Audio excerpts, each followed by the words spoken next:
morning experiencing in pretty good amounts of detail the last 24 hours of Jesus' life. We began 2 weeks ago with the Last Supper, and we'll end Easter morning with the resurrection. We remember that Jesus and his disciples ate their last meal together, left the comfort of that upper room, and headed across the valley to the Garden of Gethsemane. And we know that the men were sleepy and unable to offer much comfort to Jesus as he embraced the agony of what he knew was to come. And then suddenly, the peaceful garden where they prayed was disrupted as Judas arrived with a crowd of sword-wielding men, representatives of the chief priests, scribes, and elders of the church. Judas had given them a sign. He had told the men that he would kiss the one that they were after, and once identified, the soldiers were to take him away. So Judas approached Jesus, greeting him, "Rabbi," and then kissed him. And it was then that they laid hands on him and arrested him. A kiss? Really, Judas, a kiss? A kiss is supposed to be an expression of love, affection, or reverence. How is it that a kiss is twisted to mean betrayal? It's just messed up. Then Jesus confronts them, asking them why they are sneaking around at night as if he were a criminal. Had he not been out in the open all week long, preaching and teaching in the temple? But instead, they waited until nightfall when they could act without inciting a riot. They waited to avoid opposition from the believers that were followers of Christ. And once Jesus was taken into custody, the disciples who had been with them fled and left him to face the authorities alone, deserted and betrayed. The authorities pushed and pulled Jesus down the hill of Zion, making their way through the lower part of the city of David. And although the other disciples had fled, Peter and John followed at a distance, hiding in the shadows. They were terrified and afraid as well. The Sanhedrin, the Jewish ruling council of 71 elders, had called an emergency meeting at the home of their high priest, Caiaphas. The members were considered to be among the wisest and most pious men of their time. The very idea of the council came from Numbers 11:16, where God commanded Moses to gather 70 leaders who would join him in governing the people on God's behalf. In Jesus' time, these 71 men ruled over the religious affairs of the people, just as the Romans ruled over the political affairs. The Sanhedrin had control of the temple and the religious courts. These were men who devoted themselves to God, and their high priest was the leading religious figure of their time. Now, they usually met during the day in the temple and were not supposed to meet during religious festivals such as the Passover, nor were they allowed to meet after dark. This meeting was uncalled for and against their own regulations, but they met anyway, which points to both the unorthodoxy of the proceedings at hand and the urgency and secrecy that they felt necessary when dealing with Jesus. The home of the high priest, we know, was a palatial estate, and today it sits on the site of a church called St. Peter Gallicantu. That's Latin for cock crow.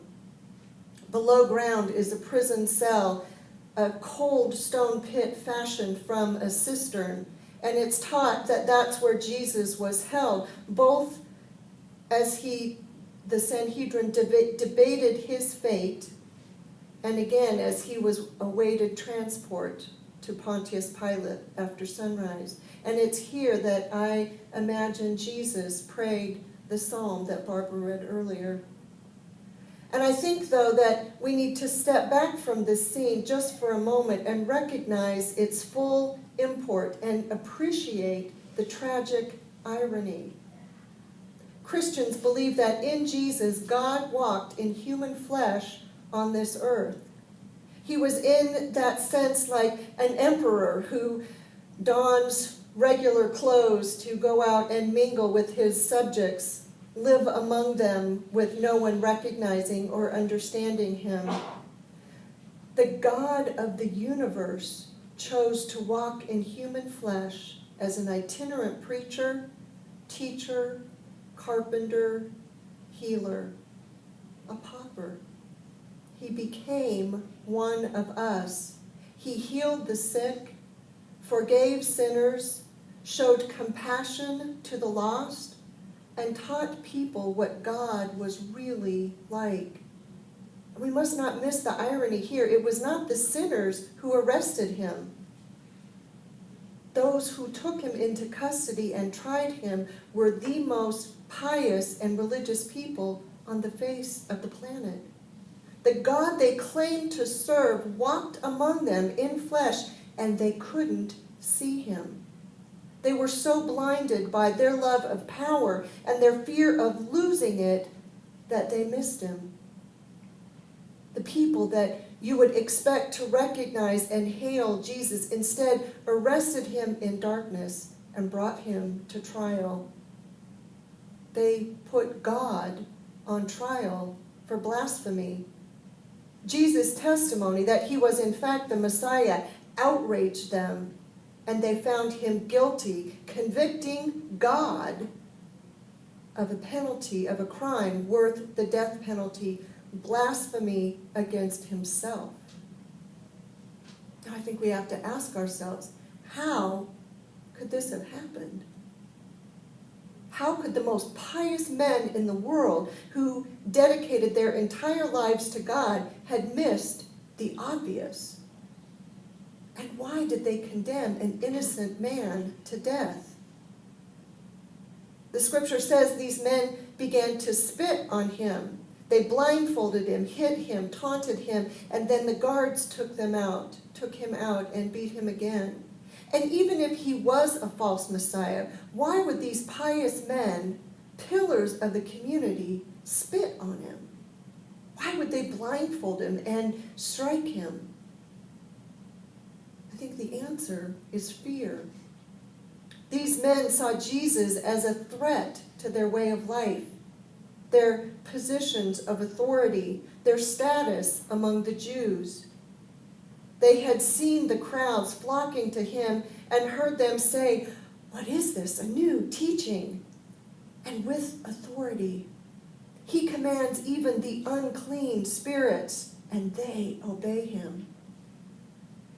Jesus threatened their very social order. They believed that Jesus' threat was so complete that it would be better to sacrifice one for the benefit of many. It was easier to condemn one man to die than risk an uprising. And once Caiaphas received the answer from Jesus to his question, "Are you the Messiah, the Son of the Blessed One?" Jesus said simply, "I am." And once this answer was given, their fear and insecurities went into high gear. And from fear, hate is inevitable. And too often this hate leads to tragic acts of inhumanity. This part of the story is not simply about 71 supposedly pious Jewish men in the first century. This story is about our human condition. Fear is ingrained in us. It's a tool that we do use to keep us safe. That part of fear is justified. If we're in a dangerous situation, fear motivates us to save ourselves, to preserve ourselves, and keep us safe. And at times, we have to run for our lives. As we look at the Sanhedrin and their treatment of Jesus, I would like to ask you to consider the ways the story relates to you. Fear performs its poisonous work within all of us. And how often are we motivated by it? In what ways does our fear lead us individually and as a nation to do what is wrong? What at times is unthinkable, while justifying our actions as necessary. Fear was the driving force in February 1942 when 127,000 United States citizens were imprisoned during World War II. Their crime? They were of Japanese ancestry. Despite the lack of any concrete evidence, Japanese Americans were suspected of remaining loyal to their ancestral lands. Elected leaders forced our own citizens into what were basically prison camps out of fear. Fear that was unfounded.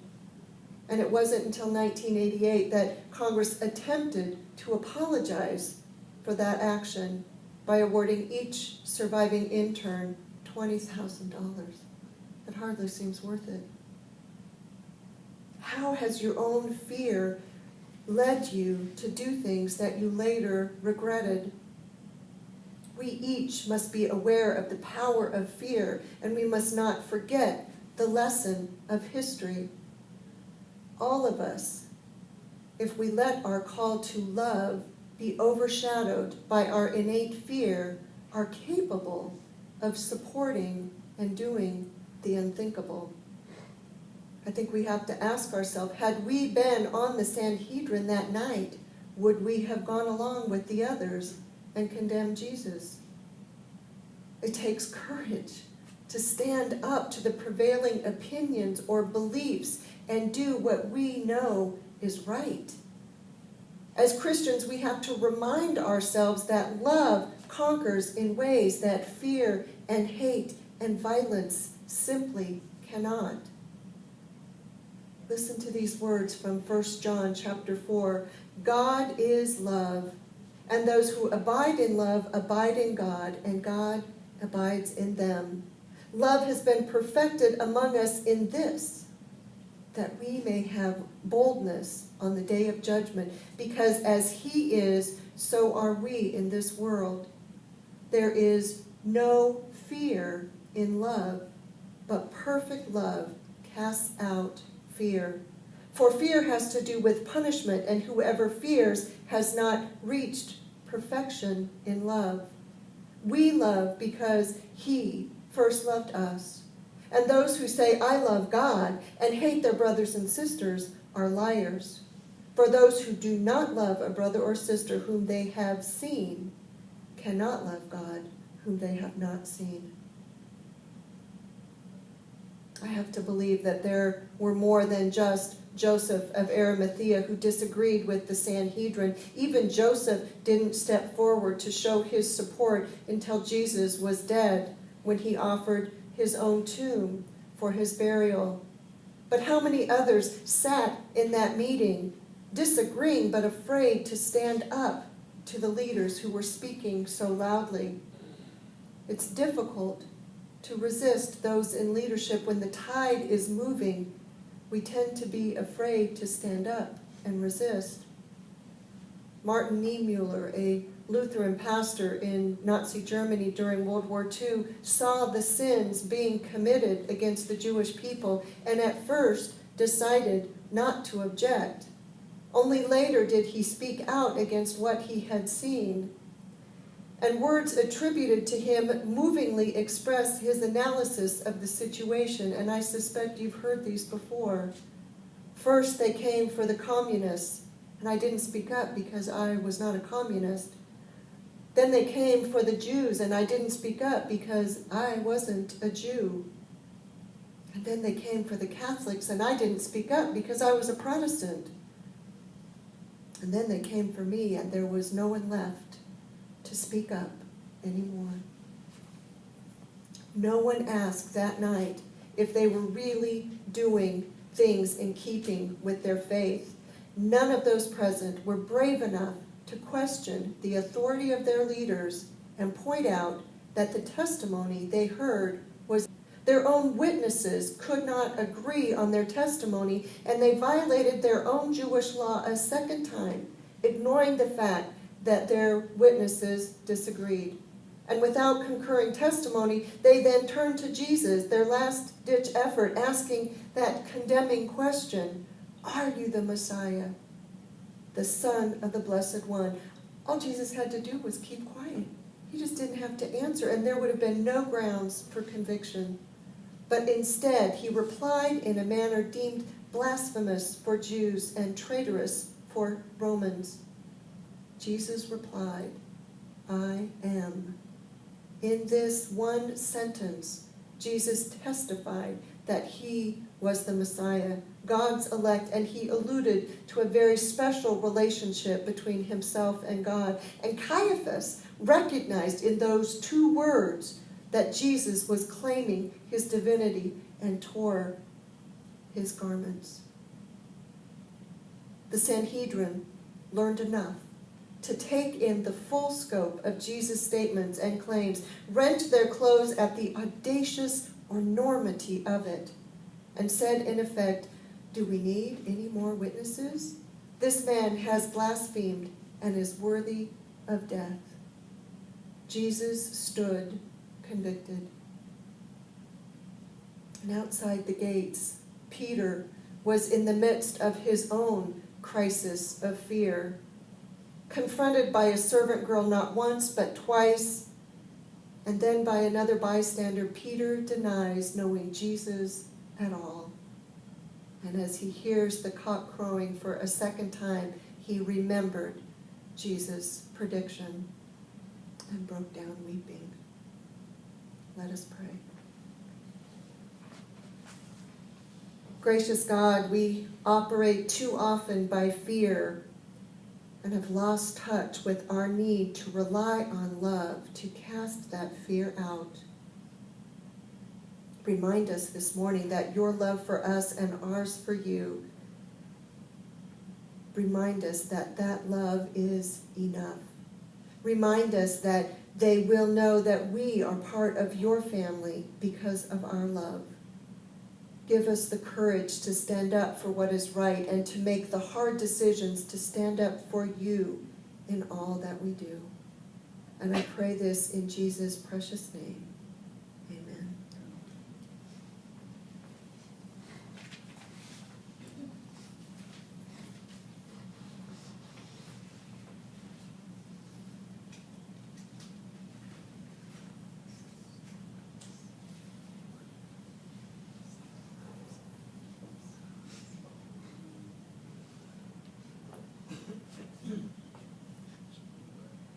We come to this table this morning with the memory of Jesus' arrest and conviction fresh in our mind.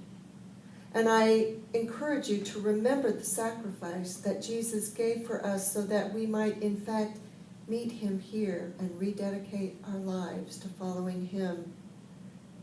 As you all know, our table is open to everyone. No one will be refused this meal that sustains us. Many of you know last week we did a trial with some gluten-free bread. It was a little crumbly, so we've taken it back to the test kitchen. But if you do prefer a gluten-free bread, we do have some cut-up pieces. So we do have gluten-free if you need it. And we'll be working on finding a better loaf, as it were. So, if you would please turn in your hymnal to page 15.